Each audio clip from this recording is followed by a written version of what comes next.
Assalamualaikum warahmatullahi wabarakatuh. Selamat pagi anak-anakku sekalian kelas 7. Alhamdulillah pagi hari ini kita dapat berjumpa kembali dalam pembelajaran jarak jauh atau belajar di rumah. Anak sekalian, kesempatan pagi hari ini kita akan mempelajari bahasan baru, yaitu letak dan luas wilayah Indonesia. Minggu lalu kita sudah mengakhiri pembelajaran itu pokok bahasan peta, atlas, dan global. Hari ini kita masuk bahasan baru, letak dan luas wilayah Indonesia. Anak sekalian, sebelum kita mulai belajar, mari kita berdoa menurut agama dan percaya masing-masing. Berdoa, kita mulai. Selesai anak sekalian? Kita mulai anak sekalian ya. Membahas letak dan luas wilayah Indonesia. Anakku sekalian, perhatikan. Kita akan membahas pertama pengaruh letak geografis terhadap keadaan alam Indonesia. Apa itu letak geografis? Letak geografis adalah letak suatu daerah atau negara berdasarkan kenyataannya di permukaan bumi. Secara geografis, Indonesia merupakan negara kepulauan yang diapit oleh dua samudra, yaitu Samudra Pasifik dan Samudra Hindia, dan diapit oleh dua benua, yaitu benua Asia dan benua Australia. Nah, sekalian, hal itu akan berpengaruh terhadap kondisi alam Indonesia. Yang pertama, wilayah Indonesia beriklim laut. Yang kedua, Indonesia memiliki iklim musim. Jadi anak sekalian, secara geografis Indonesia itu punya dua iklim, yaitu iklim laut dan iklim musim. Lanjut anak sekalian ya. Pengaruh letak geografis terhadap keadaan penduduk. Yang pertama, Indonesia banyak dipengaruhi oleh kebudayaan asing, yakni dalam bidang seni, bahasa, peradaban, dan juga agama. Yang kedua, Indonesia terletak di antara negara-negara berkembang sehingga memiliki banyak mitra kerja untuk kerjasama, misalnya Malaysia, Singapura, Thailand, dan lain-lainnya di Asia Tenggara khususnya. Yang ketiga, lalu lintas perdagangan dan pelayaran di Indonesia cukup ramai sehingga menunjang perdagangan di Indonesia dan menambah sumber devisa negara kita Indonesia. Kita lanjut anak sekalian ya. Letak dan luas wilayah Indonesia. Berdasarkan geografisnya, Indonesia itu letaknya di Asia Tenggara, tadi diapit oleh dua benua dan dua samudra. Lalu berapa luas wilayah Indonesia?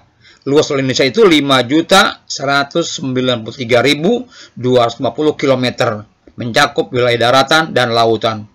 Perhatikan ya, anak sekalian ya, lihat semua tuh. Wilayah daratnya berapa, lautnya berapa, ya. Indonesia juga adalah negara kepulauan, ada 17.508 pulau besar dan kecil. Itulah sebabnya Indonesia disebut juga Nusantara, karena terdiri dari banyak pulau. Wilayah Indonesia termasuk negara terluas di dunia nomor 7 setelah Rusia, Kanada, Amerika Serikat, Cina, Brazil, dan Australia. Sedangkan di Asia Tenggara, Indonesia negara paling luas. Nah, sekalian terlanjut. Berdasarkan letak geografisnya, wilayah Indonesia berbatasan dengan wilayah darat, baik wilayah negara ataupun wilayah samudra. Indonesia berbatasan dengan 10 negara tetangga, baik berupa batas darat maupun batas laut.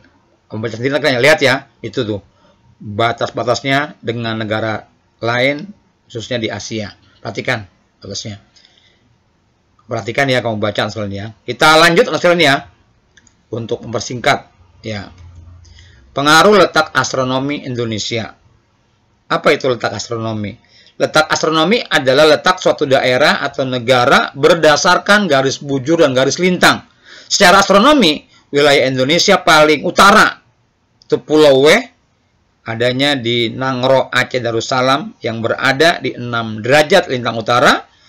Wilayah paling selatan Pulau Roti di Nusa Tenggara Timur, 11 derajat lintang selatan. Wilayah Indonesia paling barat adalah ujung utara Pulau Sumatera, 95 derajat bujur timur. Wilayah paling timur Kota Merauke, 141 derajat bujur timur. Itu daerah paling ujung Indonesia secara astronomi anak sekalian. Kita lanjut. Garis lintang. Garis lintang itu apa? Garis khayal di permukaan bumi yang sejajar dengan garis khatulistiwa. Nama lainnya ekuator atau lintang 0 derajat. Apa itu garis khatulistiwa? Garis lintang yang membagi bumi dua sama besar. Apa fungsi garis lintang? untuk menentukan iklim dan tempat di bumi. Berdasarkan letak lintangnya, wilayah Indonesia berada di antara 6 derajat lintang utara sampai 11 derajat lintang selatan. Hal ini menyebabkan Indonesia beriklim tropis. Secara astronomi, Indonesia iklimnya tropis. Tadi kalau geografis, iklim apa? Musim dan laut. Ciri-ciri iklim tropis. 1. Memiliki curah hujan yang tinggi. 2. Memiliki hutan tropis yang luas. Yang ketiga, menerima penyinaran matahari sepanjang tahun. Yang keempat, banyak terjadi penguapan sehingga kelembaban udaranya cukup tinggi. Demikian mengenai garis lintang. Garis bujur. Apa garis bujur? Garis hayal di permukaan bumi yang membujur dari kutub utara ke selatan dan sampai kutub selatan bumi. Besar garis bujur adalah 360 derajat. Garis bujur 0 derajat itu berada di kota Greenwich, dekat London, Inggris. Fungsi garis bujur untuk menentukan waktu di bumi. Nah, secara astronomis, Indonesia itu berdasarkan garis bujurnya dibagi menjadi 3 daerah waktu. Itu daerah waktu Indonesia bagian barat, WIB, daerah waktu Indonesia bagian tengah, WITA, dan daerah waktu Indonesia bagian timur, WIT. Lalu selanjut ya, peredaran semu matahari tahunan.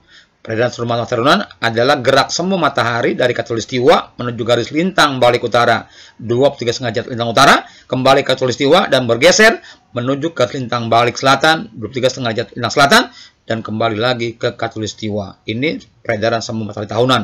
Kita lanjut, hubungan letak geografis dan perubahan musim di Indonesia. Pertama, terbentuknya angin muson. Ada 2 angin muson, ada angin muson barat yang membawa musim hujan dari bulan Oktober sampai April, dan ada angin muson timur yang membawa musim kemarau, bulannya dari bulan Mei sampai September. Anak sekalian, sampai sini saja kajian kita mengenai luas dan letak wilayah Indonesia. Sebelum terakhir, kita latihan soal. Ada 5 soal yang harus kamu jawab. Ya, anak sekalian, kamu jawab dengan baik. Baca ulang lagi itu tadi materinya. Kamu jawab soal-soal 5. Itu sudah dikumpulkan. Nanti ketika Bapak butuh akan ambil nilai, baru Bapak minta dikumpulkan. Nah, kalian sampai sini saja PJ kita pagi hari ini. Sampai jumpa lagi di materi berikutnya. Akhir kata Bapak ucapkan, Assalamualaikum warahmatullahi wabarakatuh.